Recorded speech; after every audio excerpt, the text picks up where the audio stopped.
Tito chapter 2 verse 13 na si Jesus Christ ay isang Diyos at tagapagligtas.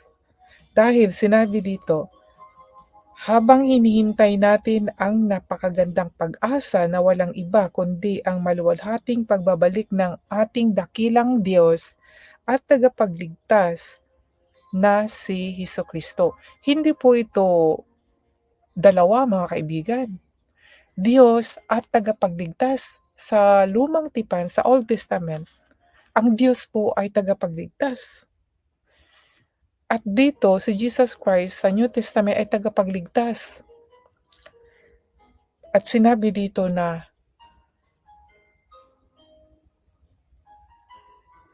habang hinihintay natin ang napakagandang pag-asa na walang iba kundi ang maluwalhating pagbabalik ng ating Diyos, pagbabalik ng ating dakilang Diyos at tagapagligtas na si Jesucristo. So siya po yung dakilang Diyos at tagapagligtas na si Jesucristo. And then, continue mga kaibigan. Meron pa dito sa 14. Ibinigay niya ang kanyang sarili para sa atin upang tubusin tayo sa lahat ng kasamaan. So si Jesus Christ ito mga kaibigan, itong dakilang Diyos at tagapagligtas. Ibinigay niya ang kanyang sarili para sa atin upang tubusin tayo sa lahat ng ating kasamaan. O di ba? Kaya mga kaibigan, huwag po kayong matakot magsabi na si Jesus Christ ay Diyos.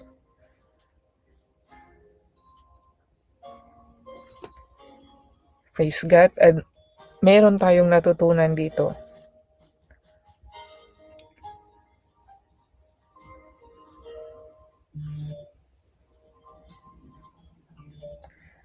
At upang tayo'y maging mamamayan niya na malinis at handang gumawa ng mabuti, ituro mo sa kanila ang mga bagay na ito, gamitin mo ang iyong kapangyarihan sa paghimok at pagsaway, at huwag mong hayaang hamakin ka ninuman.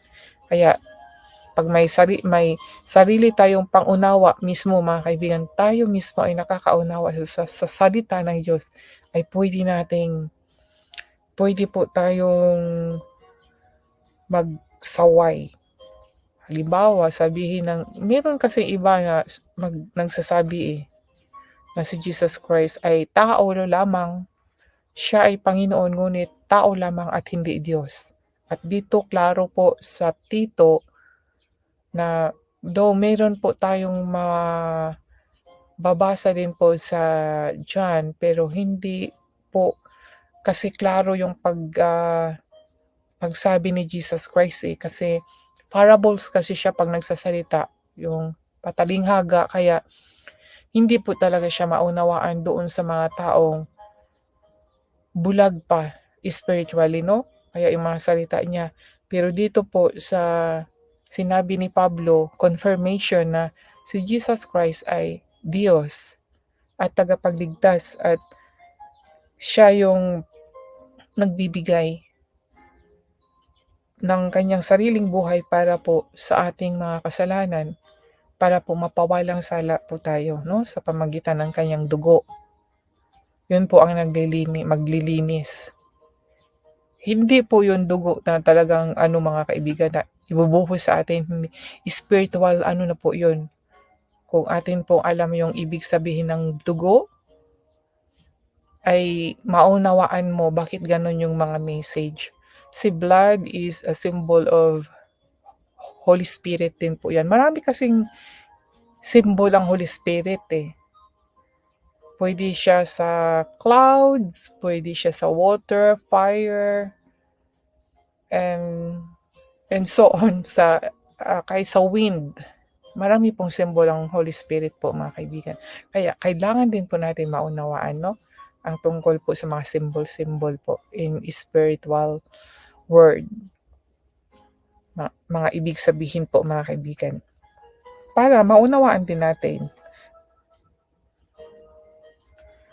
At dahil dito mga kaibigan, may alam tayo sa salita ng Diyos, pwede din natin ibahagi sa kapwa Lalo na doon sa mga taong wala talaga silang alam tungkol po sa